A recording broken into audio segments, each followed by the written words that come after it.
Баршаңызға сәлем достар, арнамаға қош келдіңіздер. Бүгін мен сіздерге үй жағдайында қолтығыңыз терлеп, иісі шығатын болса, осы әдісті көрсетемін.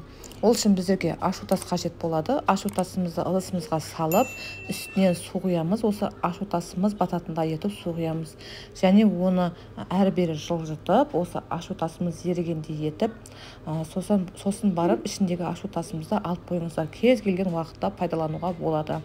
Және де оны таза қолтығымызға осындай ватный дисктермен сүртесіздер. Өте пайдасы да жақсы. Ешқандай жаңағы қолтыққа жағатын дезодоранттарға қарағанда осы әдісті қолданыңыздар. Пайдасы өте жақсы. Және де қолтығыңызды сасытпайды. Енді екінші әдіс тәсілді көрсетемін. Ол үшін біздерге осындай қарапайым су қажет болады. Және де оған үстіне лава жапырақтарын саламыз. Осындай 5-6 штугын салыңыздар. Және де оған ас содасын қосамыз, біраз жарты ас қасық жетерлік. Және де оны араластырып, түнгі уақыт таза қолтығымызға ватный дискпен жаға бересіздер.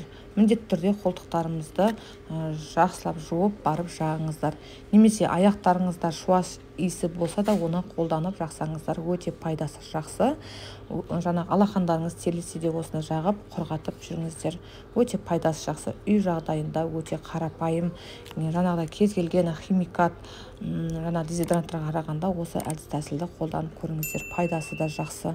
Менің видеомды қолдап соңына дейін көргендеріңіз үшін рахмет. Сау болыңыздар.